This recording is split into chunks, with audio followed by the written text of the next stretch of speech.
ठीक वैसा। ऐसे ही थे आप? नहीं, बहुत शरारती, बहुत बदमाश। ओके। देखिए, एक कहावत है, हर साधु का एक अतीत होता है, उसे भी ध्यान रखना चाहिए। कोई साधु पैदाइशी नहीं होता। साधु बहुत बड़ा शब्द है, मैं खुद के लिए नहीं कह सकता हूँ, लेकिन जिसने जम के बदमाशी बचपन में ना की हो वो शांत हो नहीं सकता।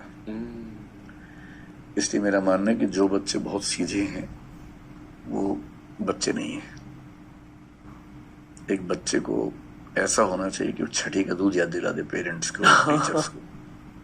तो मैं वैसा ही था, बहुत बदमाश। बदमाश मतलब नॉट इन नेगेटिव सेंस, लेकिन इनडिसिप्लिन करना जितना बच्चे करते हैं वैसा करना, एडवेंचरस, लड़ाइयां भी करना, और on the same level stage पे खड़े होना 2000 बच्चों के सामने, डिबेटिंग करना। स्कूल का इलेक्शन मैंने लड़ा, जीता। पूरे स्कूल में एक माहौल इस तरह का बनाना, इलेक्शन कैंपेनिंग करना, हर क्लास में जाके बच्चों से बात करना, स्कूल में हीरो बन जाना, कभी कभी जीरो बनना, वो भी सब चीजें। टीचर से बहुत पिटना, कई हजारों बार मुर्गा बनना, वो सब भी किया। और हजारों बच्चों के सामने पुरस्कार मिले, ये भी कई बार। तो बहुत डाइवर्स, बहुत ही इंटरेस्टिंग किस्म की बचपन चाइल्डहुड रही है। कुछ गलत किया आपने जिंदगी में? बहुत सारी चीजें। ओके।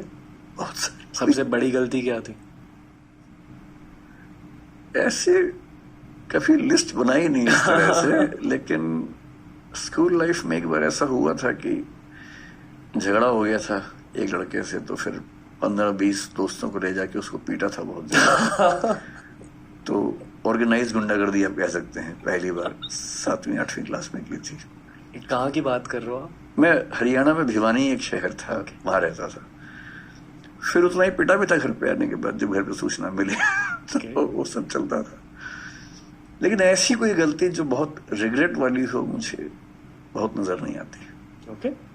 उस लड़के से आप मिलो उसके बाद? नहीं, उसके बाद नहीं। शायद वो पॉडकास्ट देख रहे हैं आपका। हो सकता है, देखिए। आज तक खुन्नस के साथ आपके वीडियोस देख मारा था, पर इस पॉडकास्ट देखकर उसे अच्छा लग रहा है। बहुत अजीब सवाल पूछना चाहूंगा। मतलब मैं ये जानता हूँ, पर ये मैं आपके दिल की बातें जानने की कोशिश कर रहा हूँ। आपको इतने व्यूज मिलते क्यों हैं आपके अकॉर्डिंग? इतने सारे लोगों ने डिमांड किया कि आपको लाना है पॉडकास्ट। अच्छा, मुझे इस बात का आइडिया नहीं है। अच्छा। मतलब बहुत बहुत सारे लोग चाहते थे। मतलब हम कमेंट सेक्शन बहुत ज्यादा स्कैन करते हैं, और जब भी किसी का नाम दिख जाता है एक एक्सेल शीट बनाते हैं, और उस शीट में आपका नाम सबसे ज्यादा फ्रीक्वेंटली मेंशन्ड होता है। अच्छा। हमेशा। क्यों? आपके अकॉर्डिंग क्यों इतना ज्यादा प्यार? मतलब मेरे जो वीडियोस यूट्यूब पे हैं, जनरली काफी लंबे वीडियोस हैं, फिलॉसफी पे हैं, कॉन्स्टिट्यूशन पे हैं। तो एक तो ऐसा ग्रुप है जिसको स्कूल कॉलेज में इन विषयों पर पढ़ने का मौका नहीं मिला, और उसको पढ़ के बड़ा अच्छा लगता है। ऐसे मुझे कई लोग मिलते हैं, मैसेज करते हैं।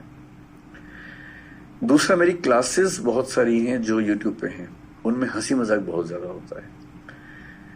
तो हंसते हंसते कोई इंपॉर्टेंट बात बीच में आ गई, उसकी रील्स बन गई। ऐसे हजारों चैनल्स हैं जो रील्स बनाते हैं, मैं नहीं जानता हूँ कौन है। तो उससे क्या होता है कि वो रील जब बच्चे बार बार देखते हैं, फिर एआई काम करता है इन सब एप्स में, आप एक बार देखेंगे तो बार बार आपके सामने आता रहेगा। तो मेरे ख्याल से यही वजह होगी कि सुकून मिलता होगा शायद कुछ लोगों को। मुझे सच में नहीं पता कि मैं इस सवाल का जवाब दूं। क्यों इतनी पॉपुलैरिटी, मुझे नहीं पता, सच में नहीं पता। आई फील कि किसी भी अच्छे पब्लिक स्पीकर में बहुत एम्पैथी होती है। आप में भी बहुत ज्यादा एम्पैथी है, इतने सारे स्टूडेंट्स को पढ़ाकर, उनके दिलों के बारे में सीख कर। पर मेरा दिल ये कहता है कि आपका दिल एट सम पॉइंट आपकी लाइफ में टूटा है। नहीं, बिल्कुल नहीं, रोमांटिकली नहीं कह रहा हूं। वैसे तो टूटते ही हैं दिल, सबके टूटते हैं। हाँ, मतलब लाइफ ने आपका दिल तोड़ा है, रोमांटिकली नहीं। हाँ, वैसे तो मतलब 2-3 इंसिडेंट्स हैं ही, बड़े इंसिडेंट्स हैं। क्या था सबसे बड़ा कैरेक्टर डेवलपमेंट का इंसिडेंट? हाँ, ये अगर कहना हो तो जब मैं 17 साल का था, डीयू में आ गया था मैं, 16.5 की उम्र में डीयू में आ गया था। तो मैं 16.5 की उम्र में DU में आ गया था, 17 का हुआ जब BA फर्स्ट ईयर में था। तो हमारे घर में एक ट्रेजेडी हुई बहुत बड़ी, नॉट समवंस डेथ, लेकिन वैसी ट्रेजेडी हुई। सिंपल लैंग्वेज में कहें तो महल से सड़क पे आ जाने की स्थिति बन गई। So in the age of 17 when I was enjoying my life, सब कुछ था मेरे पास जो दिल्ली में एक बच्चे को चाहिए रहने के लिए। बस एक बाइक लेने वाला था मैं उस समय, ले नहीं पाया था, लेकिन दोस्तों के पास बाइक थी। उस समय अचानक ऐसा हुआ कि ये चीजें सब खत्म हो गई घर में, और फिर मुझे अपने पेरेंट्स और सबको सपोर्ट करने के लिए सेल्समैन की नौकरी करनी पड़ी। तो मैंने ग्रेजुएशन का अपना पूरा बाकी टाइम सेल्समैन की जॉब करते हुए निकाला। कैलकुलेटर्स बेचता था मैं, फिर प्रिंटिंग कार्ड्स बेचता था, मतलब प्रिंटिंग की एक सेटअप था, उसमें ऑर्डर्स लाना, प्रिंटिंग करवाना, सप्लाई करना, वो सब करता था। वो 2 साल बहुत टफ थे। ज्यादा टफ ये नहीं था कि मैं काम कर रहा हूं, वो तो ठीक है, बच्चे तो फ्लेक्सिबल होते ही हैं। अपने पेरेंट्स को बहुत अच्छी कंडीशन से अचानक बहुत खराब कंडीशन में आते हुए देखना, यहाँ सर्वाइवल भी एक क्राइसिस हो, रिस्क बहुत सारा, डेंजर बहुत सारा हो, वो बड़ा टफ था। लेकिन मैं अपने पेरेंट्स को हमेशा कहता रहा, तो मेरी माँ नहीं है, 4-5 साल पहले उनकी मृत्यु हो गई। उनको हमेशा गिल्ट रहा कि हम जब बच्चों का करियर बनने का टाइम था, हम 3 भाई हैं, मैं उस समय 17 का था, दूसरे भैया 18 प्लस के थे, बड़े भैया 20 के थे। तो जिस स्टेज में करियर बनता है सब बच्चों का, ठीक उस समय क्राइसिस आया।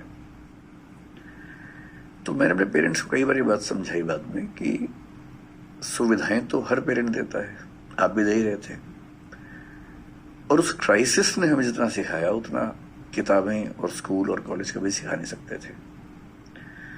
So that was the turning point, first turning point in my life, big turning point, जिसमें फिर मुझे ये समझ में आ गया कि कुछ भी हाथ से निकल जाए, डरने की जरूरत नहीं है। अब मुझे डर नहीं लगता है।